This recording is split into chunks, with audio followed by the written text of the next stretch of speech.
most played decks, but yeah, Mono Green Infect has had a lot of success, especially in the last like 3-week period.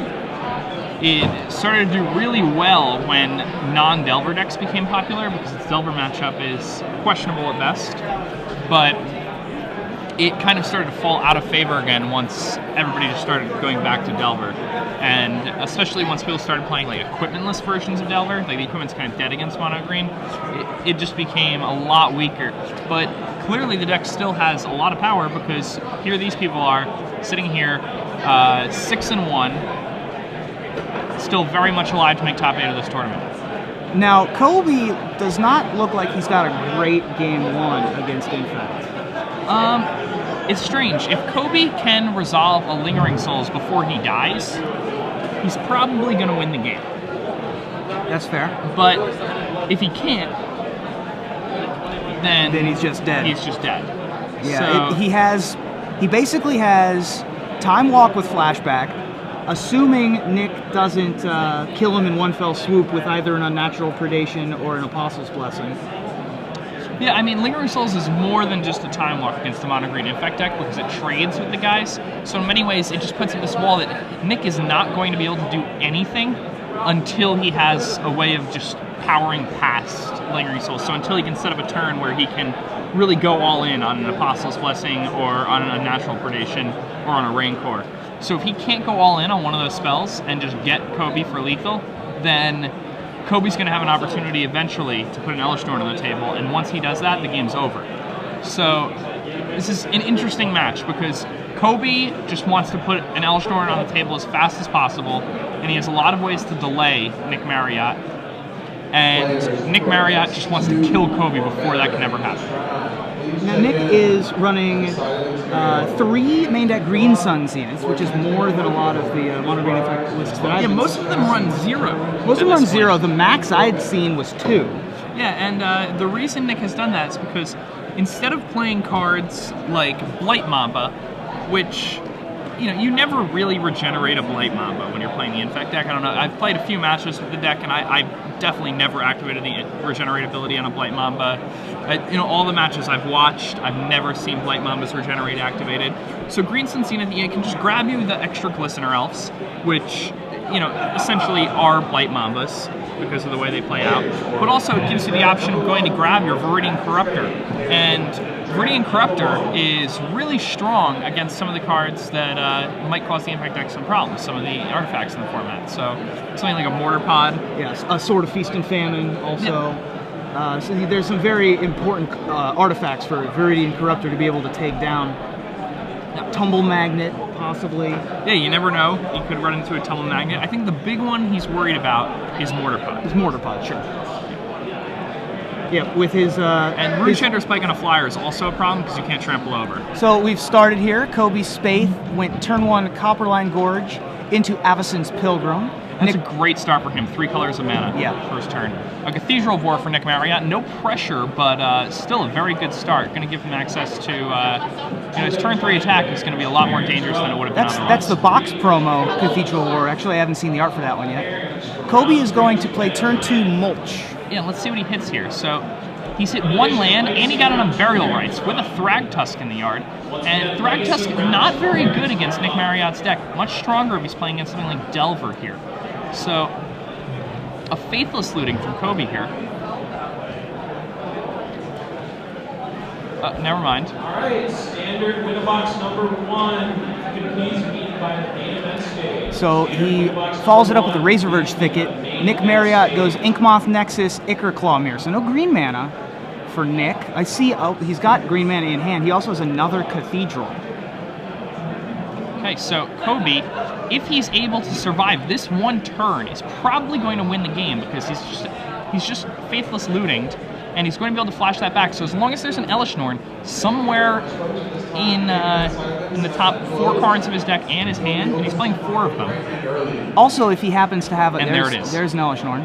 If he happens to have a Lingering Souls in hand, well, that Bird of Paradise should suffice, right? Yeah, I mean, he can just throw basically anything in the way of the Sacred Claw Mirror. He's got to watch out.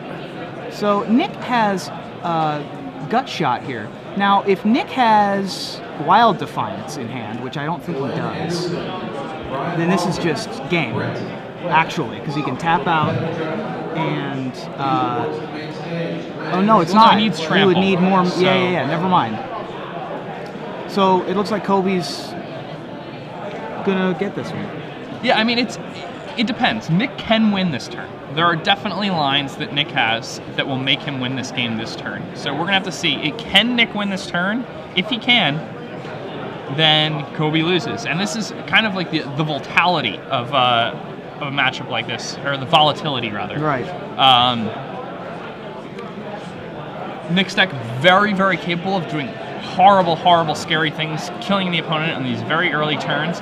But Kobie's deck able to just lock Nick's deck completely out of the game if it's able to put an Elishnorn on the Nick table. almost snapped that Ichor Claw mirror on the table to signify that it was attacking alone, getting the Exalted.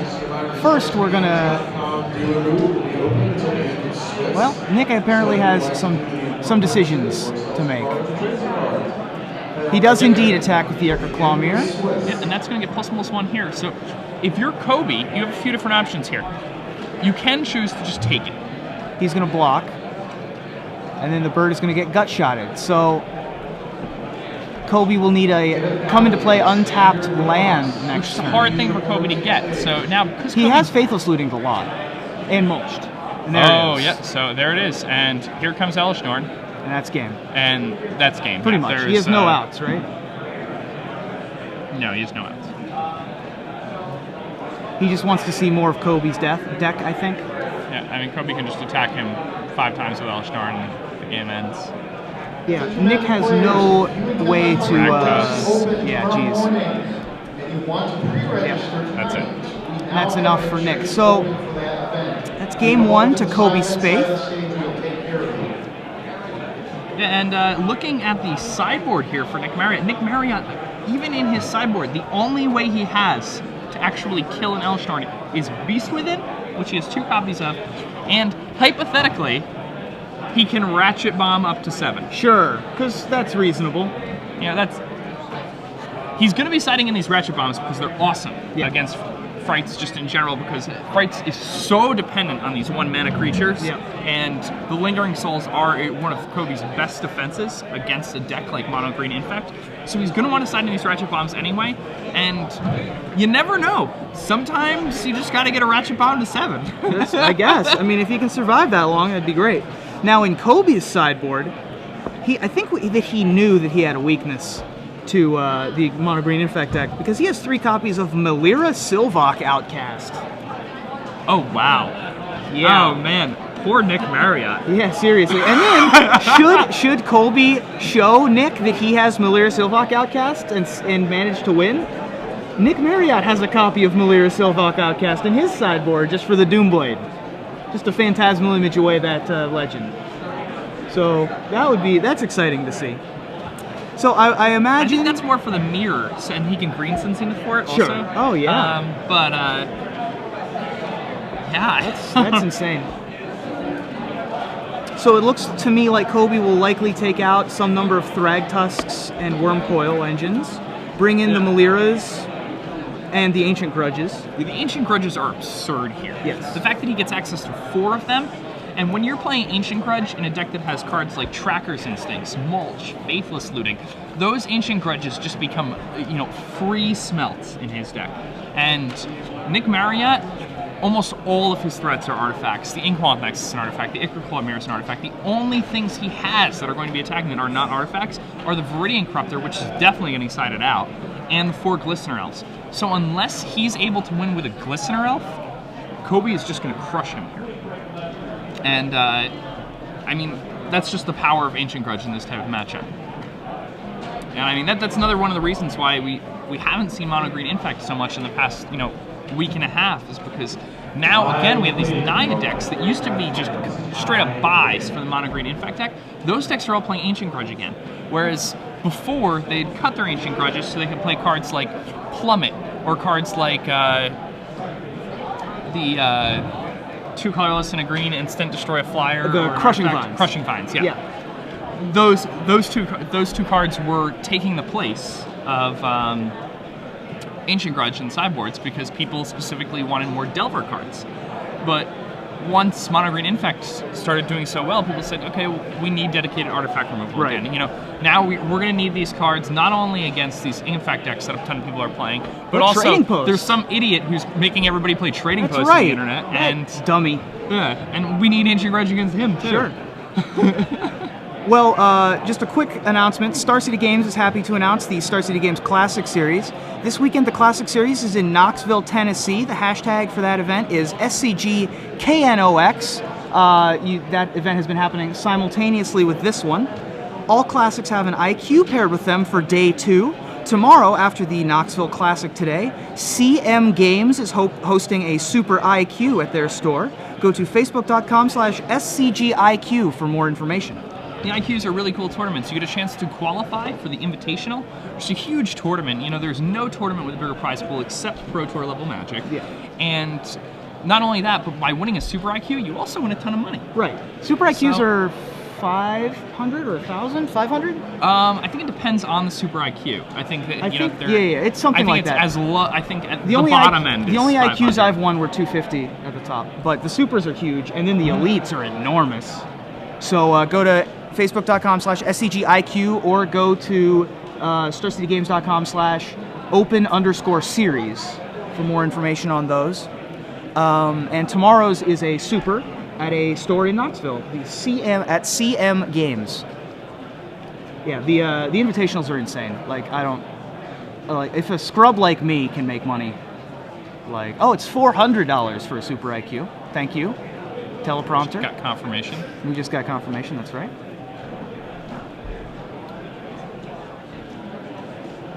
Yeah, I'm a little bummed I can't play in those anymore. Those tournaments were insane. Gave me my only match win ever against one Jerry Thompson. Although that was sort of tainted by the fact that he got a game loss for showing up late. Then I show and tell turn 3 a Hive Mind into play with double packed, double force. It's pretty nice. So I had like the actual nuts. Plus he put me on my mono blue control thing. So he's like, "Oh, I'm playing around Vendilion Click here." And I'm like, "Show and tell." Okay. Uh-oh. Sure. This store's supply shares is not very good. That invitational started out real good for me. I was 8-4 going to the last standard portion, which I had 3-1 on day 1. In order to top 8, I would need to go 4-0, 3-0-1, or 3-1. In order to make money, all I had to do was like 1-2-1. Completed the 0-4 in standard. Was very proud of myself. I'm real good at Magic. That's why I'm doing this now. No, I'm kidding. Well, that's why I tell jokes for a living. What? The Invitational is an awesome tournament because there are enough rounds where you don't have to have that huge spurt of wins. Oh, yeah, no. To do well at the Invitational. At the last Invitational, X3 made it, right? X3 won?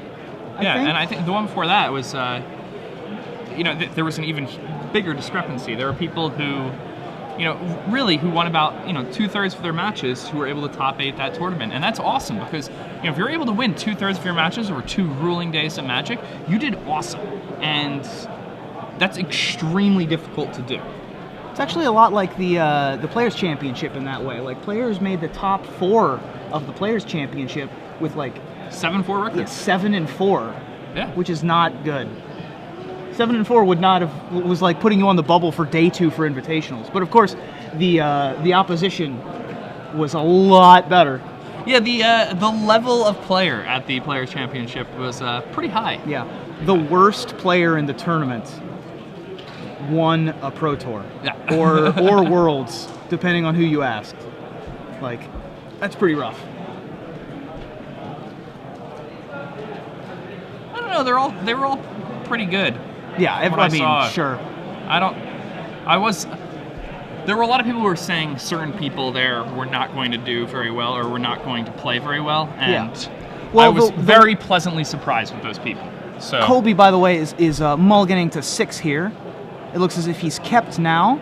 Yep. He's going to lead with a Bird of Paradise off of Copperline Gorge, off of Nick's Cathedral of War once again. I think the Cathedral of War draw against Frights is just not acceptable. Mono Green Infect is not a deck that mulligans well. That's true. You know, if you have a keeper, you got to keep it almost no matter what. So Nick has Livewire Lash in his hand. We did not think he was going to side that in when we were discussing it. I do not think that's a good card to sideboard in here. But I agree. I think that maybe Kobie is. Well, that's a Malira. That is a Sylvok Outcast. So now we're going for damage.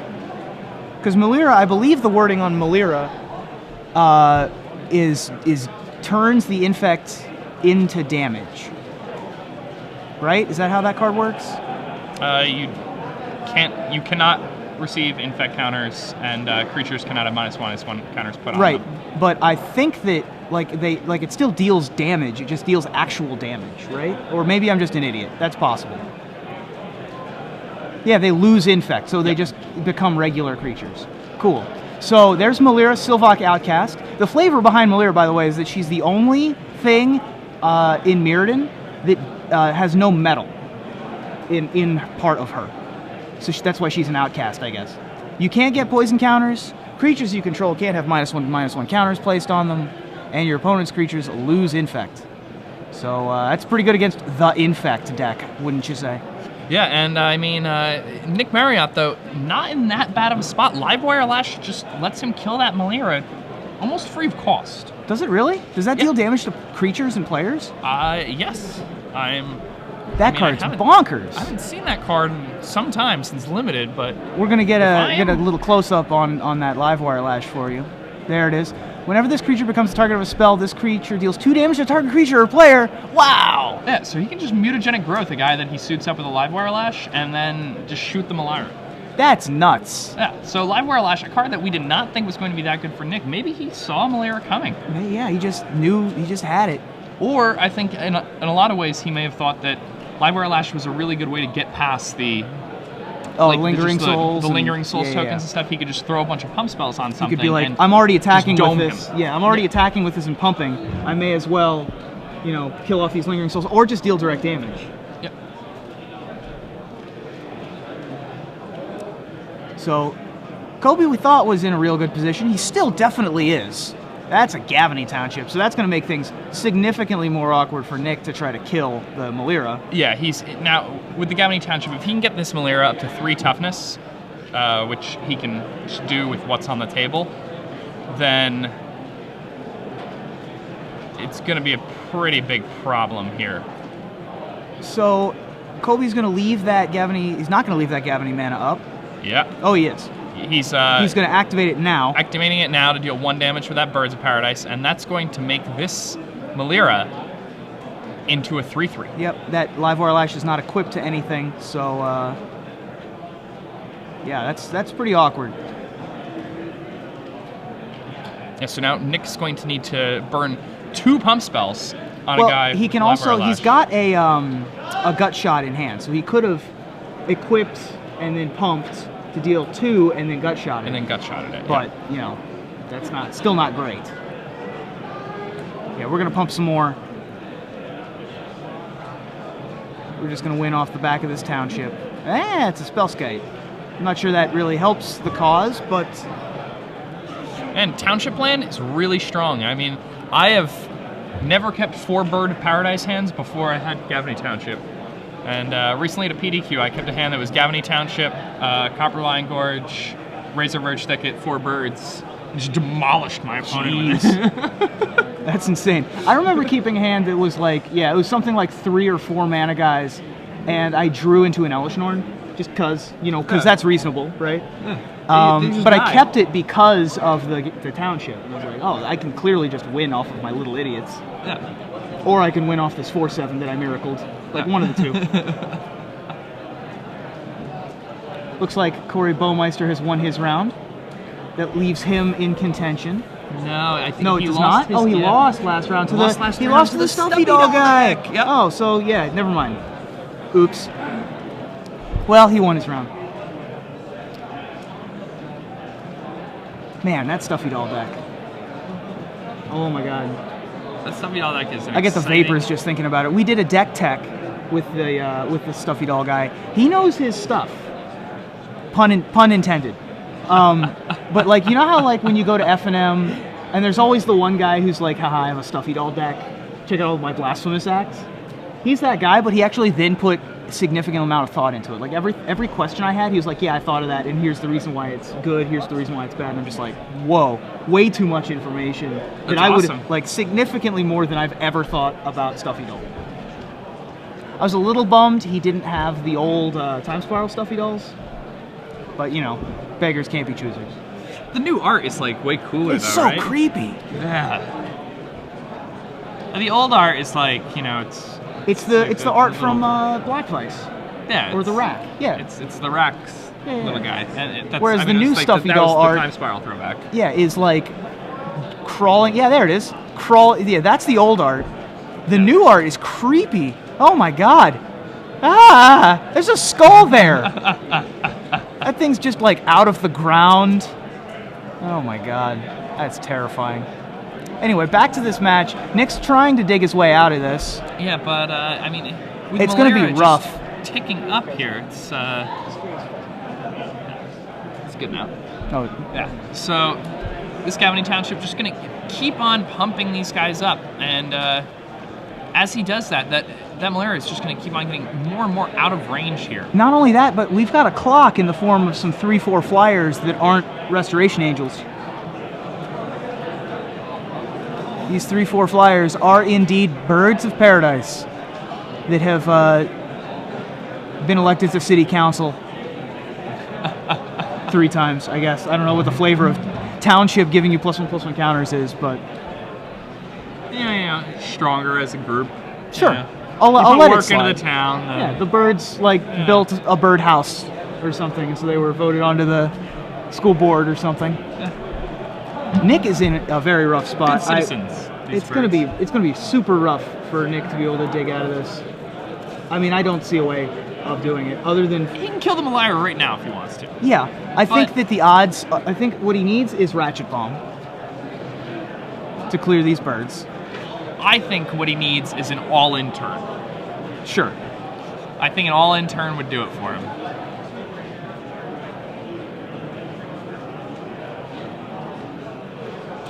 And Nick has to figure out the math on that. It looks like he's just got a lot of pump spells, but unfortunately a lot of them are Phyrexian mana, and he's only sitting on 11. So he's got 2 gut shots, Apostle's Blessing, Mutagenic Growth, 3 of the same card over there? No, 2 of the same card. He's going to Green Sun. No, He's going to discarding the discard. green Wow. sun. He's got at least 2 Ranger's Guiles. Oh, does he not have green mana? No, he doesn't have green. Wow. I mean, ooh, an Ancient Grudge, and that's gotta be That's got to be game. Yep, he's going to take down the 1 blocker. it. Nick's gonna have Although to no, he start can live wire Apostle's lashing. Blessing. Yeah, Kobie can just, you know, the Apostle's Blessing isn't really. Currently, the live wire lash is the target, by the way. Playing around Apostle's Blessing as best he can.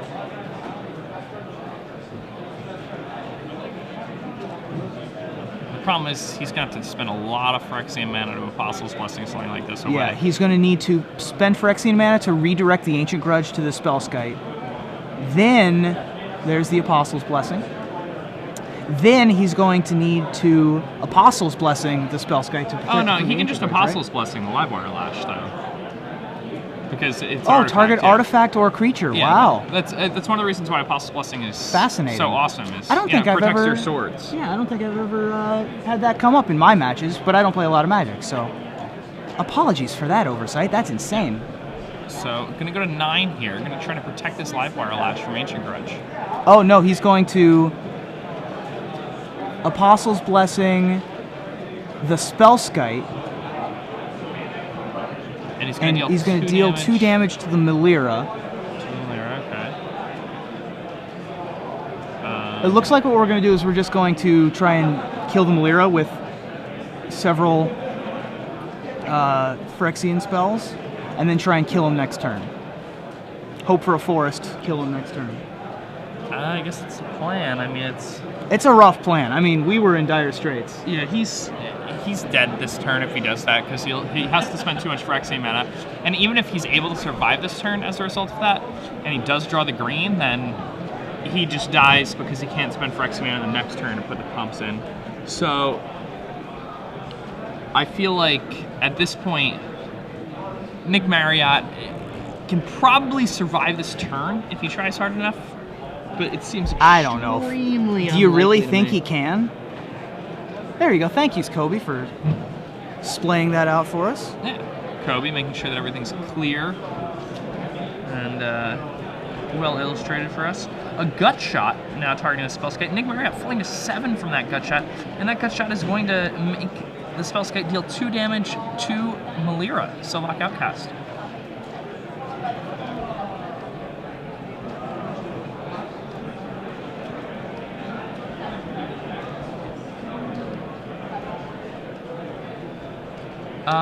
So that stack is going to clear now.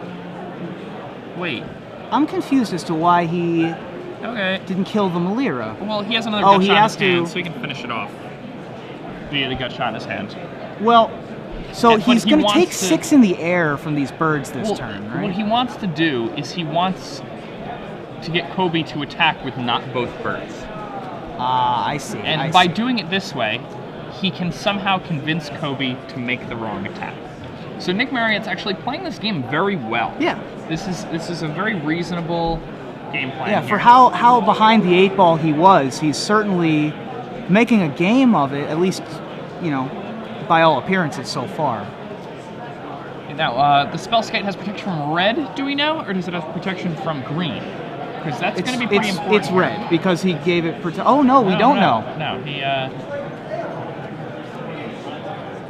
Yeah, Live yeah, Wire Livewire was targeted, but was he the targeted a target. Spellskite with an Apostle's With the Blessing Apostle's to trigger Blessing. the Livewire. So I'd like to know. I bet it's green, but I don't know. I think it's probably red. It should be red. Yeah, I don't know.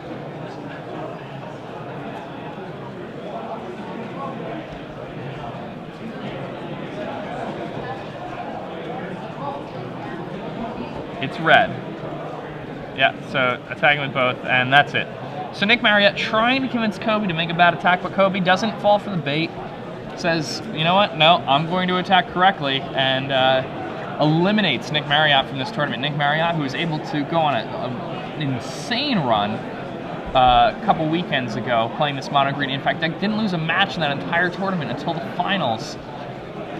Right here, playing against Kobie Spaeth, gets demolished in 2 games. Kobie Spaeth ending up at X1 here. All right, so we're back. We're here in Minneapolis, Minnesota.